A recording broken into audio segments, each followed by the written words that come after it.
Go Egyptian.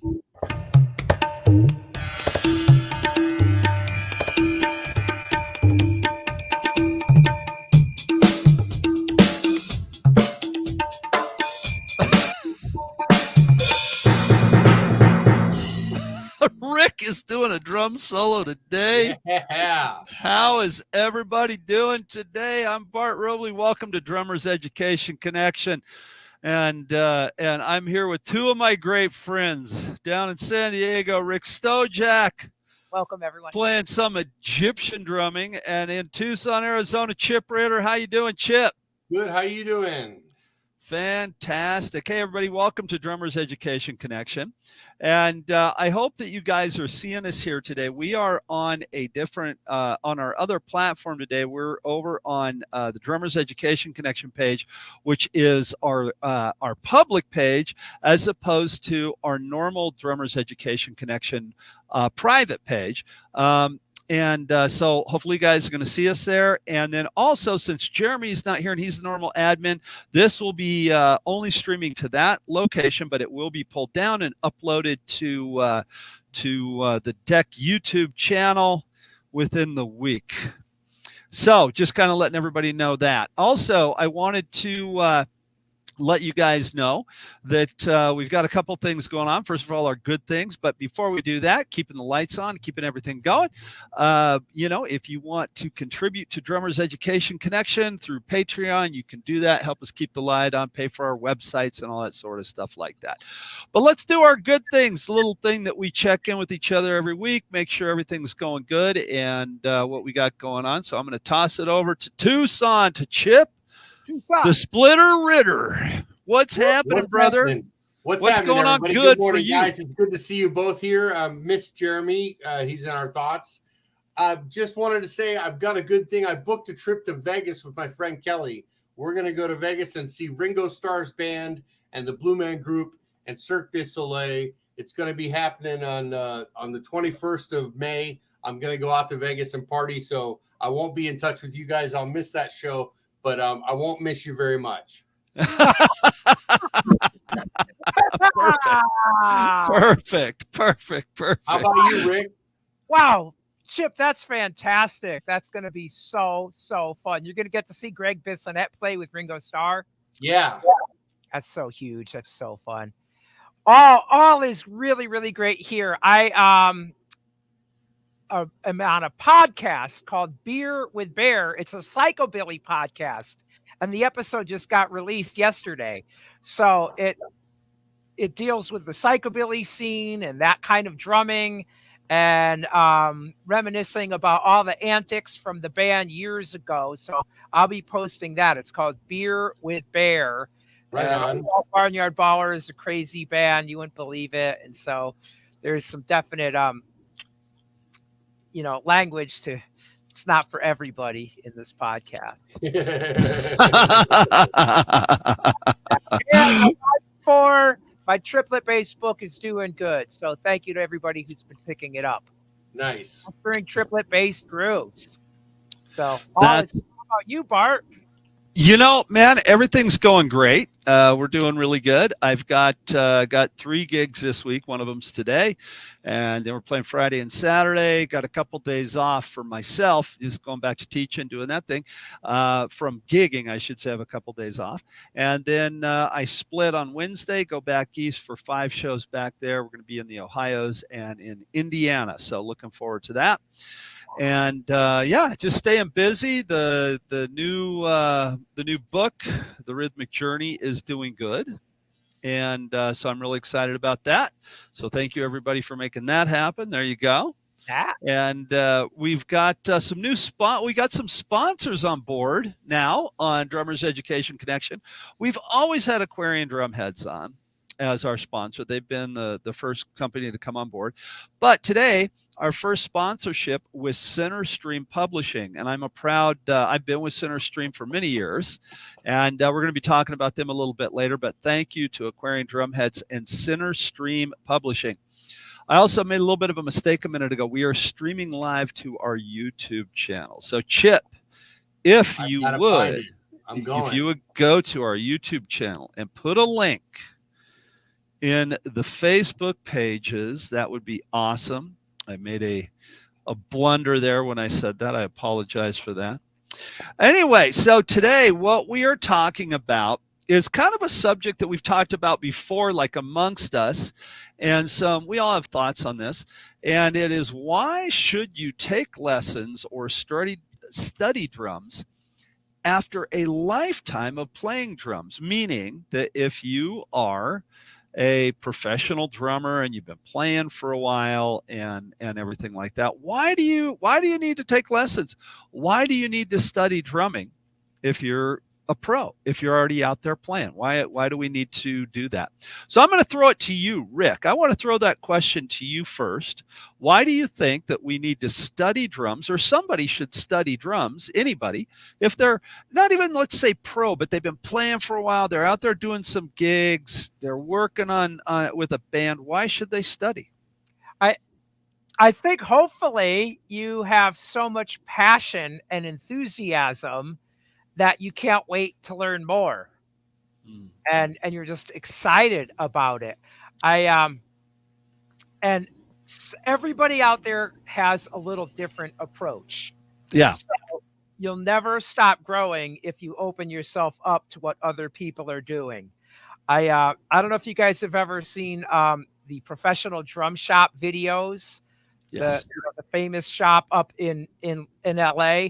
They have the groove of the day, and they have all these top drummers come in and do the groove of the day, and every single one of them sounds different than the next.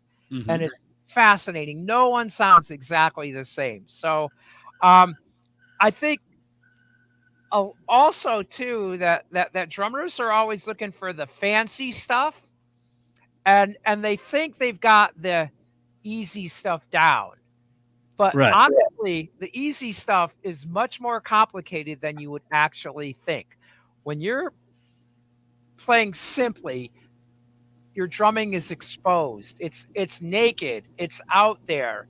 And you could hear every little nuance. And a lot of people don't get that. Jeremy did a great clinic on that topic at our Deck Clinic Day up in Berkeley, in the Berkeley area last week. And there's nuances like that you might not hear on your own, but a pro would help you out, or any other colleague, to point out little subtleties. Like when you hit the snare, does your right hand always accent, right? What about, okay, that beat is straight up, but let's make the kick louder. You know, all these little ideas, all the nuances of the hi-hat, the balance of this. Honestly, it's never ending what you can learn. And we always think, oh, I'm good enough because I can handle the parts. But can you really handle the parts is the question. And having a great mentor, colleague to point out some things, to give you some new ideas, will just make it fresh and interesting. So Yeah. There's a lot of other reasons. I know we're going to be able to go for a whole hour on why. Right? There really is. There's a whole bunch of stuff like that. What about you, Chip? Why do you think that people should study if they've been playing for a while? If they've been playing drums for a while and they're out there working, why do you think they should study? Because you don't know what you don't know. Yeah. You know, you need to learn everything you can about the instrument. The more you learn about the instrument and playing and the skill that it takes to play, the better experience you're going to have playing it. The more fun, the more enjoyment, and the more in depth you get with the instrument, the more in touch you get with it. Yeah. I still take lessons from pros. I teach lessons, but I still take lessons from pros every now and then. I had a lesson from Glenn Sobel a couple months ago. Yeah. And it reinvigorates my whole learning curve. It reopens and wets the rocks in the driveway. It makes them sparkly. It keeps things fresh. Dude, I almost spit water out my nose. It wets the rocks in the driveway. I love it. That's awesome. Go ahead. I'm sorry. I didn't mean to interrupt you. No, but I think that anybody that's been doing anything for a while should take lessons doing it and study what they're doing, because it helps you stay in touch with your instrument. Yeah. Yep, I Yeah. think that's just such a good point because so many professions, people are constantly going for career development, personal growth development. An athlete, can you imagine an athlete without a coach? Yeah. It ain't gonna happen. But for Yeah. some reason, people like to oversimplify the art of playing a musical instrument, especially drums, and think that it doesn't need attention and detail. And Yep. I don't know. I think because it looks so natural, it's like, oh, drums are easy, or might be an attitude, a misnomer about drumming. Um, so yeah, you wouldn't want to go to a doctor who doesn't go to medical conferences and learns the latest things. Yeah, I'll echo that, man. That's one of the things actually that that I was thinking, as well. Like you wouldn't want to go to a doctor, a brain surgeon that hasn't done any, new studying or gone to conferences or stuff like that in 5 years. You know what I mean? Because technology changes, and Yeah. People need to get recertified and all that stuff. right, exactly. I think that I completely agree. I think it like you said, Chip, it keeps the rocks wet and shiny on the driveway. I love that. I think it does kind of get you a little bit more, and we've talked about this before. I think there's a huge difference between motivation and determination. It can motivate you. You've got to get yourself determined to keep working on stuff. And I think that the motivation that you get from studying with somebody is so incredibly important. Like Dom Famularo used to always quote a proverb, man sharpens man like steel sharpens steel. And I think that that is so important. I've had, like you said, like we've all said, I've had the incredible opportunity to study with some of the greatest drummers. I feel the greatest drummers in the world: Greg Bissonette, Ralph Humphrey, and the list goes on and on and on. And every time you walk away from it, I think you should feel challenged, and invigorated with your playing. I think you should kind of feel like you got run over by a steamroller a little bit, but I also think you should be challenged in that you want to better your craft, as you say.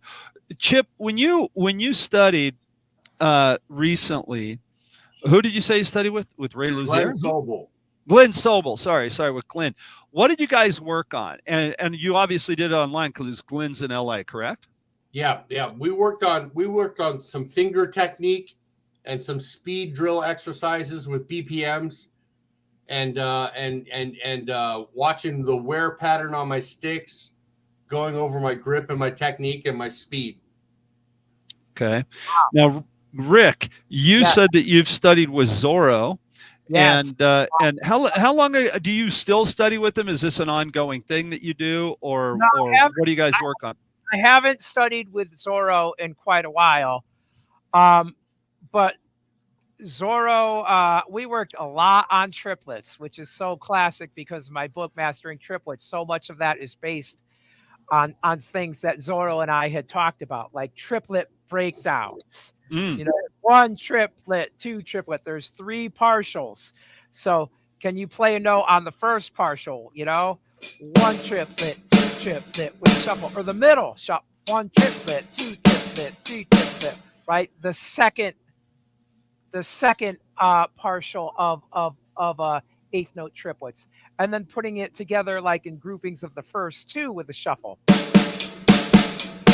and then do it with the kick. That kind of stuff. So real detailed breakdowns, the 2-3 partial, real breakdowns, really dissect a shuffle, especially a halftime shuffle. Yeah. So often I'll have students come in and they'll say, hey, I want to play Fool in the Rain, and I want to play Home at Last, and I want to play Rosanna, but they don't understand one triplet. You got to have a little, a real understanding of where those notes lie. Yeah. So that's the kind of stuff that, that Zorro brought to my attention. And then tons of things that I'd never even dreamed of. Things like, what if there's a drum machine on a recording and you're auditioning for a band and you have to duplicate that, but it needs to sound like the drum machine, but it needs to have a human feel. Who would think of that kind of thing? And that could be the difference between getting the big gig and not. And not getting the gig. And Right. not getting the thing. And Right. yeah, and dynamics and funk. And then one of the biggest things that I've kind of found, and I learned so much studying with Zorro and Daniel Glass, is history. For me, going to a drummer who's a real music historian is a big deal because they're drawing from the past. Like people already did this approach and that approach. So studying in-depth studies of drummers from the past, some that are still around. Yeah. What is it that made them? What is it about the Motown drummers? What is it about, the New Orleans drummers, Zigaboo? What is it about him playing in the meters? So that's a thing. If you get with somebody who really knows their stuff and knows the history, they can share that with you, and I'm sure it's information that you wouldn't have just found. Right. Some of the best lessons are just conversations too.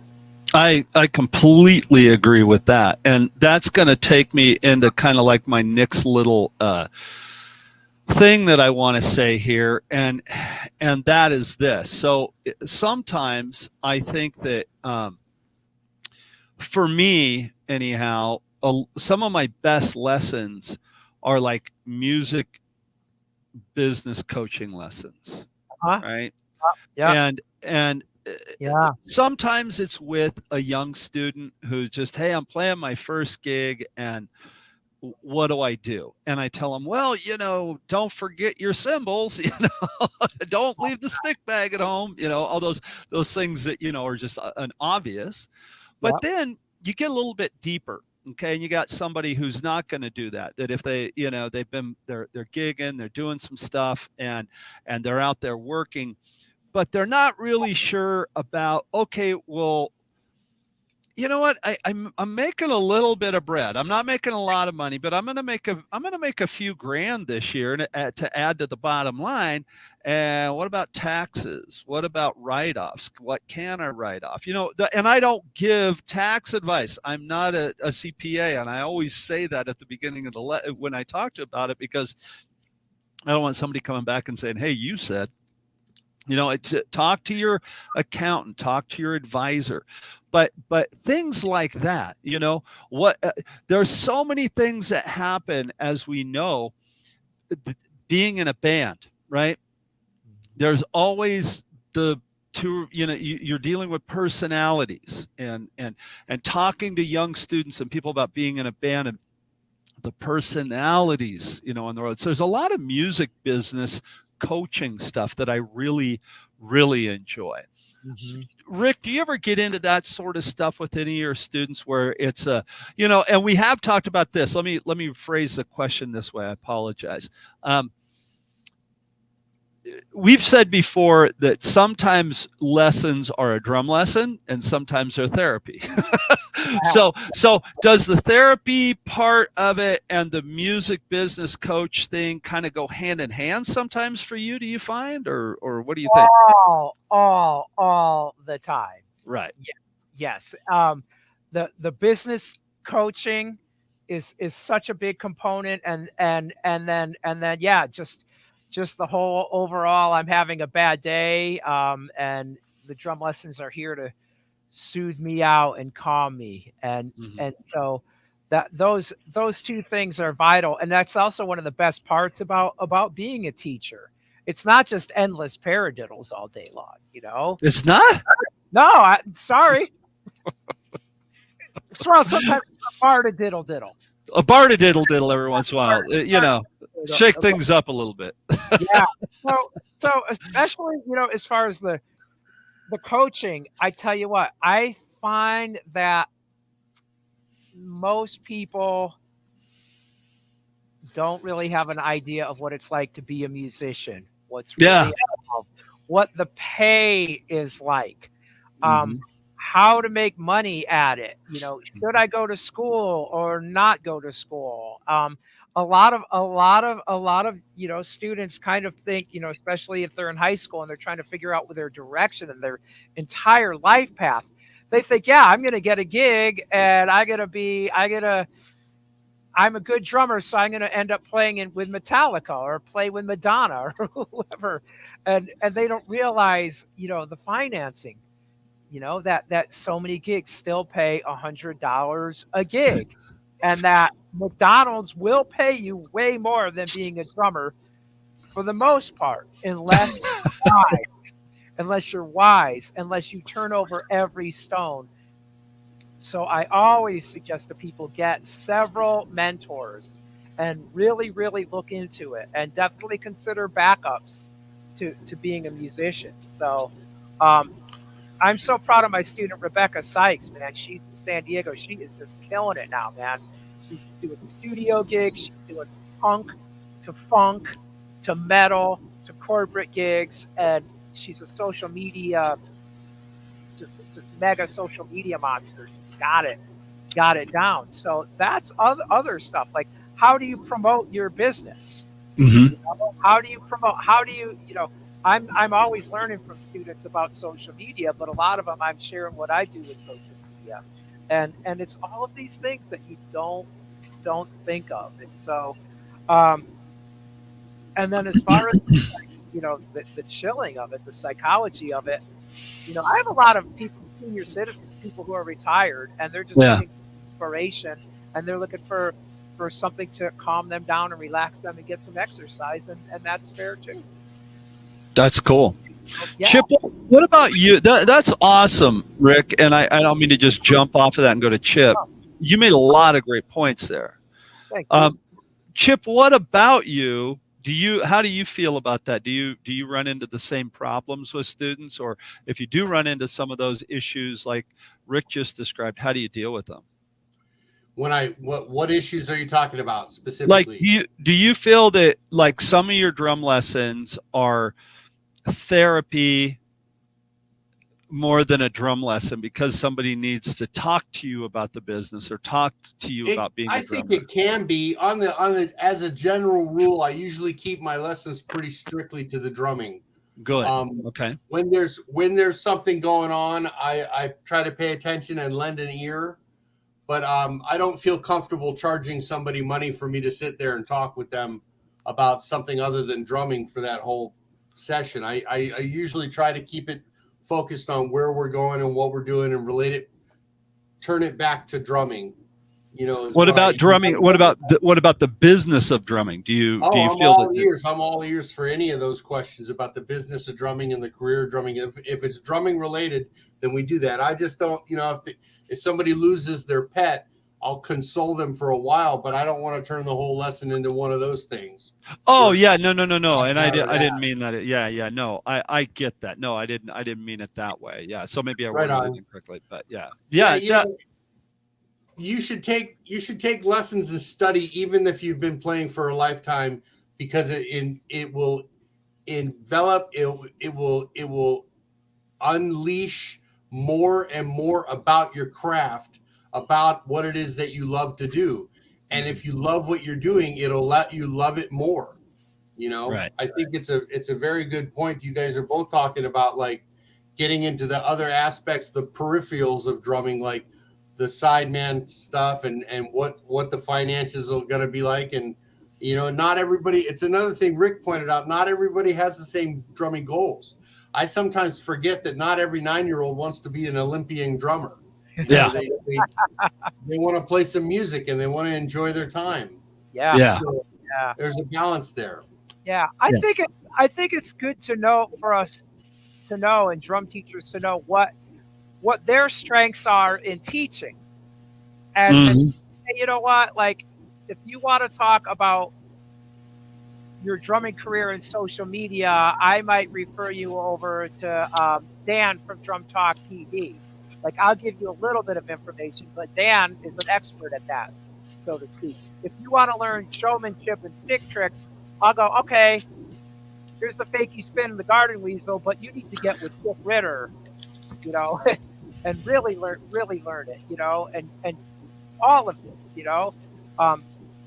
So I think you have to know, kind of stay in your lane, try to be helpful, but don't be afraid to refer somebody, a student, to someone else to help them grow overall. Right. Right. Yep. I have a so I've got I want to segue into something that we're going to do today, and I'll do it this way. So our new sponsor, I'm going to plug the new sponsorship now, and then I'm going to segue this into kind of my next question for you guys. So our new sponsor, who is on board now, is Centerstream Publishing. And Centerstream, I've been with them for many years, and they're a fantastic publisher. We're distributed by Hal Leonard, and so this is one of the things that I came out with a few years ago. It's called ASAP Drums Rudiment Plus with audio online. Now, what this is the original 26 rudiments.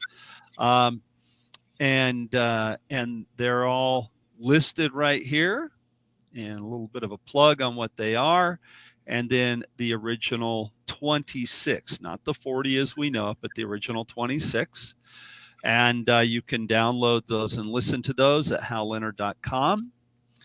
And then on the back, this is one of my original compositions called The Attack of Mark the Shark that I wrote. And I'm really proud of that piece. And the reason that we put that on there is on the back of this piece is because it is a rudimental drum solo, and it's in the likeness of, it's kind of put together around like some of the NARD solos, National Association of Rudimental Drummers. That well, I shouldn't say it's put together around those. It was those drum solos, those snare solos, influenced this solo, and that piece got picked up by for commercial use in movies and television and stuff like that with Crucial Music. I have 3 pieces of music signed to Crucial that are used in for licensing and commercial stuff, and so I'm going to use that. So thank you, Centerstream Publishing. You can buy that online. You can buy it everywhere if you want it, and you want to buy it on my website. Look, I have them right here. And look, hold on. You ready for Rick? Are you sitting down, Rick? Yes. Are you firm? Are you firmly planted? I'm firmly planted. What about you, Chip? Are you firmly planted? I'm sitting down. You want to know how much this thing costs? If you were to buy this from me right now, you want to know how much it costs? It's $5. What? We're practically giving it away. This is $5. That's all this is. This will cost you $5, and then a little bit of shipping in there, right? So if you got to pay for the postage. So let's say less than $10, $9 to buy that, get it shipped off to you wherever you live in the continental United States. Wow. And you can teach the rudiments to your students. You can teach it to yourself. And that was my segue into the next section. Centerstream-USA.com. There you go. Centerstream, if you are a drum author of books, is Centerstream looking at new material? Yes. Yep. They are. Did you ask? Was that a question? Yeah. Do you know if Centerstream is accepting new method books? They are. They absolutely are. And we can talk about that anytime. And if anybody has a method book that they want to, present to Centerstream, let me know. And I can make some phone calls and make an email and help you out there a little bit if I can. To our fellow drummers. I think our commercial is just as good as the show. I think our commercial was awesome. Yeah, I think it was great. I think what pushed it over the top was the drum roll before the low $5 price break. I think. Can we have another one of those? Can we have another one of those? Wait, hold on. Why would you want to play the rudiments? Rick, go. Play them.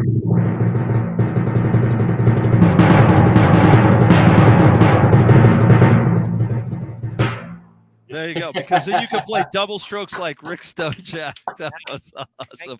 Yeah. So, I think the thing that's really cool about knowing the rudiments is absolutely 100% this right here. I get lessons. Drummers come to me a lot who are players. They've been playing for a while. They know how to play. They're in a band. They're doing the stuff.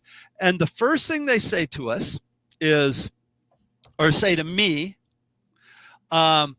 is, show me how to play some cool drum fills. And I say, okay, well, let's try some paradiddle groupings. Let's play some paradiddle diddles and some paradiddles and work them around the kit. No, I don't want to do that. I want to learn some cool drum fills. Like, okay. How about some 5-stroke rolls? Let's do some 5-stroke rolls. I'll show you. Make a cake without any eggs. Exactly. Exactly, man. Okay. So I think that it's so important, even if you're not gonna like for the on the back of this piece of music, again, it's one of my drum solos that I wrote, and I have it published, and I also have it licensed for commercial use. And when I say that, it's not to boast. It's like, you can do it too. But you have to not only understand how to play them, but how they complement each other and how they work together. And you don't have to just play them that way. You can play them around the kit. You can play them all over the place. There's so many different ways that you can play the rudiments. And having even a basic understanding of them will open you up. Rick, can you expand upon that? Can you tell me your thoughts on that? You know, when I started playing psychobilly, which is a combination of rockabilly and punk, I first found the band by answering an ad in the paper, and in the local magazine, The Reader, and the ad said, drummer wanted double snare. And I thought, double snare, cool, they want like 2 snare sounds, and I do electronics. That's what I assumed, like a, right? Right, 2 different snare sounds. So I call them up, and they go, "No, that's not what we're looking for. We're looking for somebody who can play a beat where the snare goes da da da da da da." I'm like, da da. They're like, "No, but boom decka boom decka." I'm like, boom decka boom decka boom decka boom. Like, boom decka boom. What is this? Like, it's psychobilly.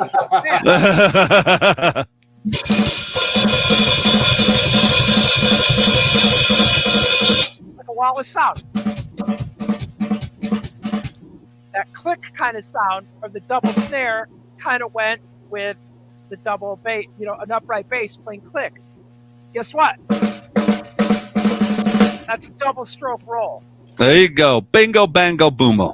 Would have had that experience in my life and toured all over Europe and all over the US and made all those albums, which led to my life now and meeting my wife and all that, if I hadn't worked lessons doing double stroke rolls. And look, when I read this right here, yep. Look at that. The double stroke open roll. It's right there. It's right there. So if somebody buys your life. There you go. This will make you meet your wife and take you around the world right there. Exactly. That'll do it. Exactly. Chip, what about you, buddy? Expand upon it a little bit. I was thinking about meeting my wife and having it take me around the world, and what came to me was rudiments. Maybe that's why you're single, man. Yeah, right. Exactly. I am the world's only single stroke roll. That needs a rim shot. Come on. I'm just thinking. I just think all the rudiments are important. What did they start out with? 4 rudiments, and then they went to 7, and then they went to 26, and then they went to 40, and they all come down to the single and the double, and the use of both singles and doubles. You know what I mean? So I mean, if you're doing inverted flams back and forth, you're covering a lot of the bases of rudimental practice. But I keep coming back to, why should I take lessons and study drums after a lifetime of playing? And that's one of the reasons. So you can learn about the fundamentals. So you can work on the craft that you're working on, so that you can end up being a better sounding drummer and cover more ground musically. Right. Before we got on the air, and I'm not going to say who the drummer is or what band he plays for, because I didn't ask him if it was cool, and I'm sure it would be, but I'm not going to go there. I have a drum student right now who is an amazing drummer. He's in not just a punk band, he's in a legendary punk band, and he tours all the time. He just got off the road. Rick, I've talked to you about him. What a great guy he is, because he's right up the alley of what you do, you know. Mm-hmm. And he's been studying with me for a while now, and it's such an honor to teach this guy, right? It's such an honor. And again, this guy is completely the real deal. He studies with me because he's like, okay, I love punk and I love what we do, but I really want to know how to read. I really want to know how to write, how to transcribe, because I know that I can't do this my whole life. What if this all falls apart and I want to do some session work and I want to know how to read and I want to play a jazz gig and this, I don't know how to do that stuff. So that's studying with me. Now, the thing about that is to me, that is a huge, huge thing, a lesson in humility, because I think sometimes if we've been playing for a while and we go see our buddy play and our buddy's playing great and he teaches lessons, we don't want to ask him because our ego gets in the way. We've talked about that, before on the show. Rick, what are your thoughts on that? I keep throwing it to Rick first. I don't mean to do that. What are your thoughts on not letting your ego get in the way of getting better? I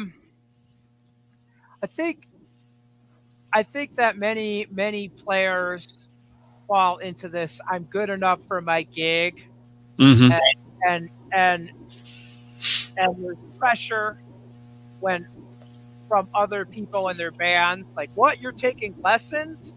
I've had that before, with different band members. Like, what, you're taking a lesson, dude? Aren't you good enough already?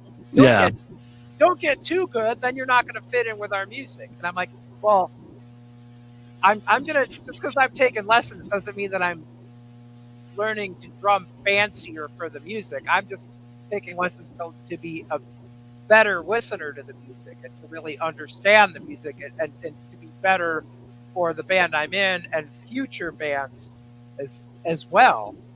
So I think that people get kind of stuck in thinking that they're good enough, and really the more diverse you are, the better you're going to get. You never know when you're gonna need to throw in a Latin vibe, mm-hmm.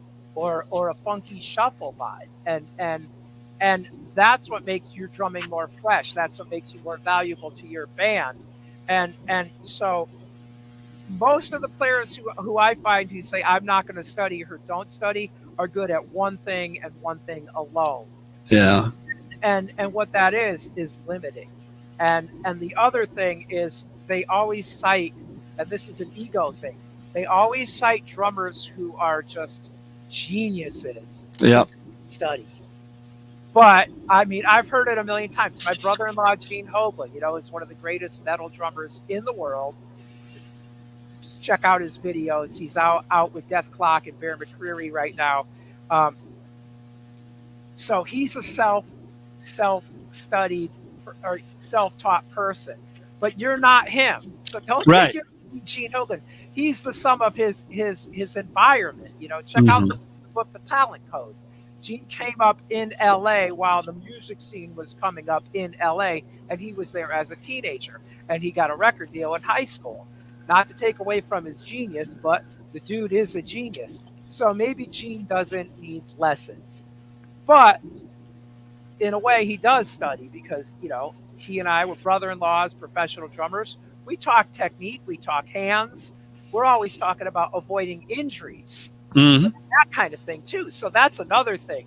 So many drummers, as they get a little older, have injuries, and that's something, man, you can really, really study and work on. You might just talk to another drummer about your posture, and that'll save the day. Yeah. And there's masters like that. Dave Elick is like a big master of that, like posture and avoiding injury. So yeah, I think it's just kind of like wake up a little bit and try to check that ego and it's more like don't worry about what your fans or your friends or your bandmates think. Just keep getting better, and you'll be happy that you did. I think. Great. Oh, Chip, you gotta find the oh, right. Oh, more quick. I'm sorry to ramble, but you have no. to find the right mentor. You have to find the right person. They've got to be somebody who really is good at teaching. Some of these people, Bart, we've talked about some drummers who are really good drummers Yep. and can't teach. Right. We've known some pros who are that way. They can't teach at all. Right. They can't even read their own method books. Yeah. I had that happen once where I went to a incredibly well-known drummer, phenomenally well-known drummer. Mhm. And he had a new book out. Mhm. And I was like, I got to go study with this guy. I love this guy. Yep. And he couldn't read his book. He couldn't. And I'm not going to say who it is. And I'm not breaking my arm, patting myself on the back at all. I went there to learn and I wanted to pay for the lesson. And I'm not kidding you. I ended up showing the guy how to read his own book. Mhm. And then I had to pay for the lesson. I was like, well, wait a second, you should pay me. I'm joking. Anyway, I got a lot from the lesson. Let's cut in a little deeper. This cat has won modern drummer categories. He's won, right? And he had his day in the sun. Not only did he have his day, he had his day in the sun for many years. Right.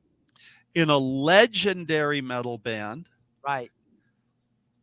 And yeah, it was just, and he wrote the book, and I get it. I mean, I cannot default the guy, begrudge him anything for, hey, this is my name. This is who I am. This is what I've done. I'm going to write a book. I want to sell the book. I want to make money on the book. I get it, but I think you should know how to play through the book. Well, Bart, and like the other pro drummer who is actually studying with you is learning to read music. So that cat is learning to read music. Now, when you learn to read music, technically you can figure out anything. You can find a transcription of you can find a chart and you can go, oh, that's what the drummer did, and you can figure it out. It's fun. That's the first thing that people don't always recognize. They think it's all work. It's fun. Yeah. Video game, so why not learn it? And you can dissect exactly what John Bonham did, played exactly like John Bonham did. So you could learn to read, and then you can kind of teach yourself to a large degree too. Right. Chip, what about you on this subject matter? Thank you for that, Rick. I couldn't have said it better. Very well said. What about you on this subject matter? Do you run into where guys or girls or whoever, it's like I can't study because that just steps on my ego. I just can't do that. Have you ever run into that? I've had a couple guys in the past that come in and after playing for years and years and years, and they want to learn some technique, and that come in and they're resistant to suggestions because they're ingrained in what they do, and they have like these walls built up and blinders on, and they're like focused on only what they're doing. in spite of the whole act of taking a lesson, not being receptive to the instruction. And I've had that happen before. And I think it points to the problem of being by yourself. Right.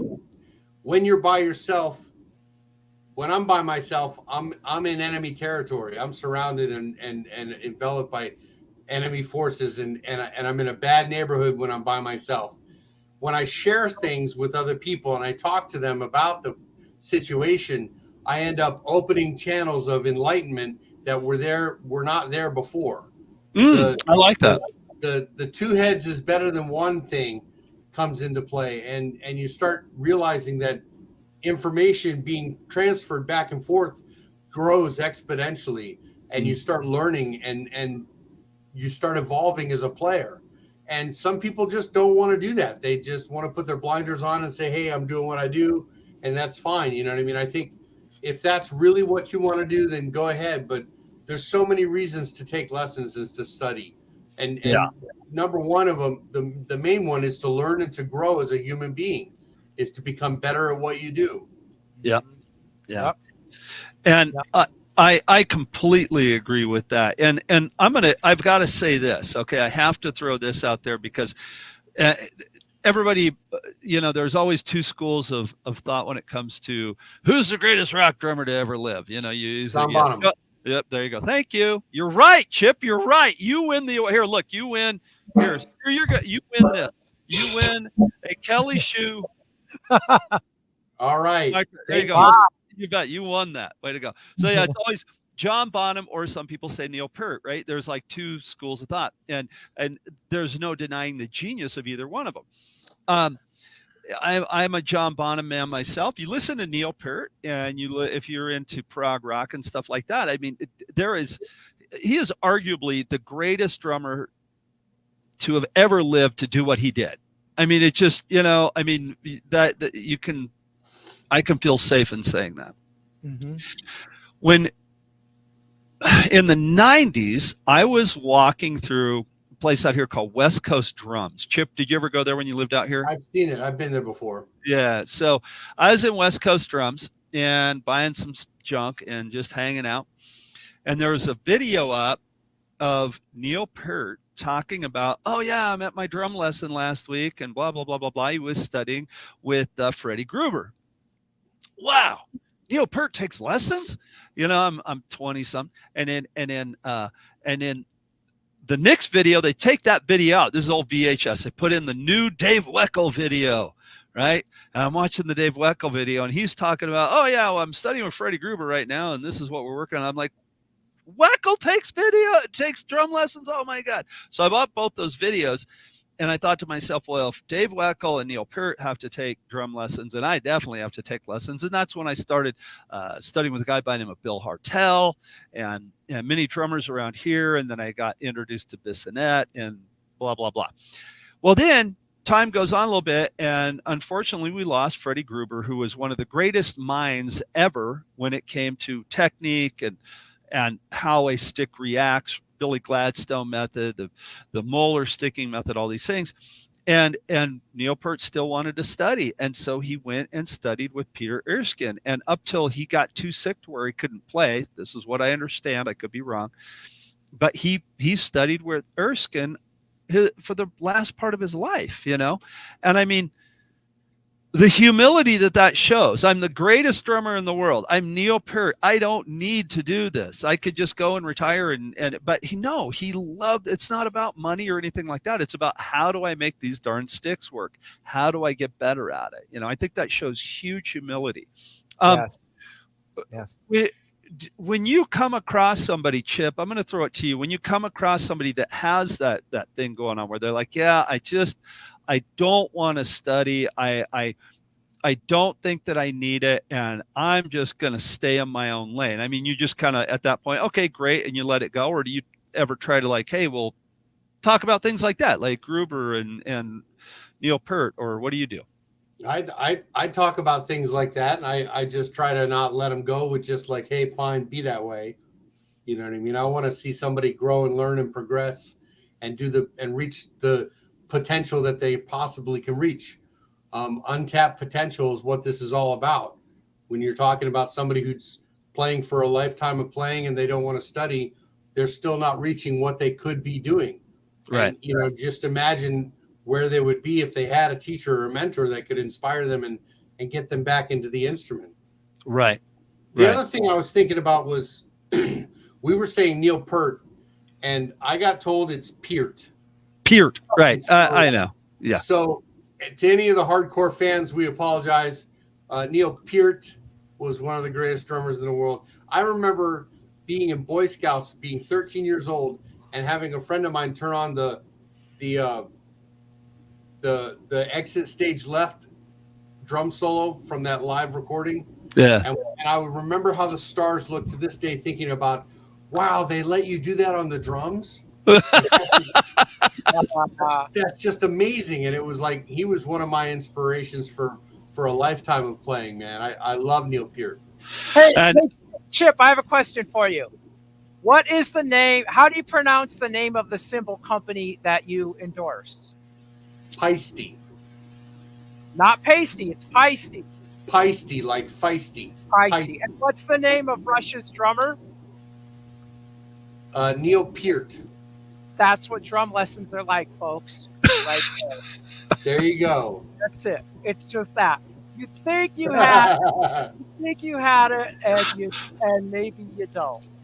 And then maybe Chip is wrong. Maybe I'm wrong. I don't think he's wrong. I think Chip is right. I've been wrong before. But it happened, but you were mistaken. And You know, I Tennessee, they say it different. yeah. Well, You absorb a little bit of this, a little bit of that, a little bit of all of it, and then make it your own. That's well, if you're in Kentucky, you don't say I'm going to Louisville. right, I'm going to Louisville. Right. right. And Yeah. and I've said Peart, Pert, Part, Peart, you know, but Neil Peart, Yes. Peart, and yes, I've heard that too. So Peart. I apologize for that. Okay, so last kind of thing. Let's wrap this up. Go ahead, Chip, rap for us. Yeah, give us a wrap, Chip. We heard it the other day at Deck Day. Morello's crushing his vibes when Chip really gets candid. I'll move like a one-armed bandit. That's all you get. That's all. Come on, man. I've been Okay. rapping my whole life. Why should I take lessons? Exactly. Exactly. You should take drum lessons with Chip Ritter because you too can be the next, I don't know, name a rapper, Snoop Dogg. You know, That's we can it. be the That's next it. rapper. Yeah. You know, I think that I think to wrap it up, I want to kind of end with this. Okay. I've been playing for a while. And I come and take a drum lesson with Rick Stojak. But Mhm. instead of saying, Rick, enlighten me, I just want to sit there and play and show you how great I am. Yeah. All right. Yes. Look, I can do this. I can do that. I can do this. Where do you jump in? How do you handle that? If it's a teen, I've got to alpha them like a dog trainer. I got to smoke them. You go pee on them? Yeah. No. I'm like, that's cool. Sorry, I had to say it. But can you do, whatever the hell it is, you gotta, a teenager I've got to alpha them. I'm like, that's cool. They likely will have faster double kick, right, left, left. Yeah. Those are the ones who really think they got it and they think they're going to make a big career because their feet are so fast. Right. And they think they have the fastest feet in the world, but they don't understand how a metronome is. They're counting double. They're counting 8 notes, not quarter notes. So they think they believe me, Right. I've had that happen. Yeah. I'm like, oh my God, I could go 600 beats a minute. I'm like, no, you're counting your metronome wrong, dude. But 600. I'll kind of look at it and say, that's cool. I respect that. That's cool. You're better than me at that. Hey, have you thought about making this variation on the theme? How about taking notes away? Maybe breaking up some bass drum patterns. Yeah. What's cool about teaching, because yeah, man, that is a performance. Teaching is a performance. Yeah. And taking what they have, what they're natural at, and then help them to be the drummer that they are. Respect them,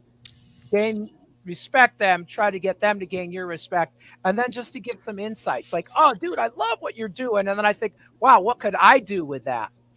Yeah. What I did. And then go, wow, have you ever tried, that, but going like this?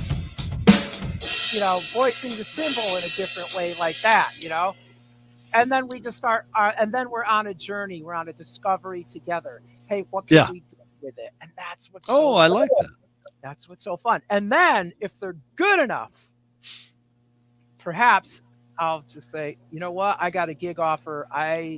can't make that gig. You want that gig, and that's networking. That's them. There you go. Yep. 'Cause if Love they it. don't, they're not going to get a referral from you. Yeah. Yeah, exactly. And I think I can't speak for all four of us, but I know I've referred students to gigs. Happens all the time. I'm I sure. know. Yeah. I'm sure. Chip, what about you? What happens when you're put in that situation? If they're better than me, then I start taking lessons. There you go. Yes, man, you're the man with the answers today, dude. You're nailing it. You are nailing it. I've had some students that are like that are just like really, really into the same type of licks and fills, and they jump on the drums and they just start ripping it up and they're doing their thing. And like Rick said, sometimes I reel them in by doing a little game with them. I'll start playing what they're playing and change it a little bit and see if they can change it. And 9 times out of 10, they can't change it. Yeah. And I can show them how. Yeah. So there's a doorway for entry level lessons in that way. Yeah. And you know what? Actually, okay, you just nailed. I'm gonna actually wrap it up this way, and I'm gonna throw it to you first, Chip, because you just said that you have a drummer come to you. He's a great player. He's a really, really good player, every way, shape, and form. But the guy can't read, and you've got to start somewhere. You got to show him how to read a groove. You got to show him how to read 8th notes and 16th notes. And this guy can play. Where do you jump in? Where do you get into the pool? I jump into something complicated that he's playing, and I transcribe that, and I have him play that. Perfect. Wow. Rick, what do you do? I have my curriculum, the How to Build a Drum Groove series. There's over 500 pages in the 4 books. I might look at what they do and compliment them and say, yeah, but have you ever thought about trying this idea or that idea? Yeah. And usually there's something that I can teach them that they haven't thought of. Right. And that's super fun because usually people are stuck. They've only practiced one thing, and then it just gets to be a reflex. Yeah. And that's honestly, that's what I do too. And I've asked the question because you guys both, you both answered what I would have said. And I do think that it is important to be able to show them, like you said, Chip, okay, play something for me. Okay. I write it out for them. Okay, here. And I'll do this with them. I'll play. Oh, wow. That was really cool. Yeah. Here, I want you to try it this way. And I'll write out exactly what they played. Well, here, try this. Try it this way. Mm-hmm. And they'll be like, oh, well, I don't know how to just try. And they'll sit there. I'll go, okay, well, here, just play what you played again. And they'll play it. And I go, that's this, that's what you just played. That's what this is. Oh my gosh. And then we start from there. And I think it's fun. Oh, I'm sorry, Bart. No. Go ahead. Fun to see. It'd be so fun to see some young hot shot come study with Chip Ritter and show off. And then Chip duplicates what they do, but juggles the sticks at the same time. That'd be rad. There's days I wake up and I just think to myself, I wish I was Chip Ritter.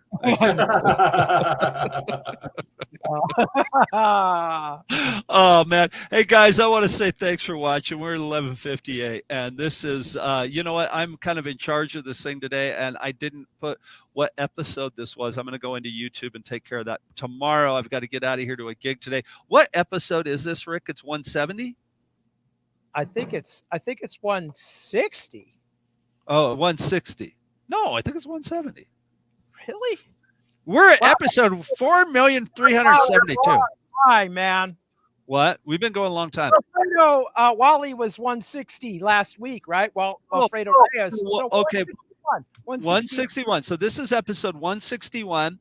If this is your first time seeing us, or you stumbled across this on YouTube, and you made it all the way to the end, go back and watch the Greg Bissonette one. He talks about all the David Lee Roth and the Ringo Starr stuff. Ringo Starr called into the show during that one.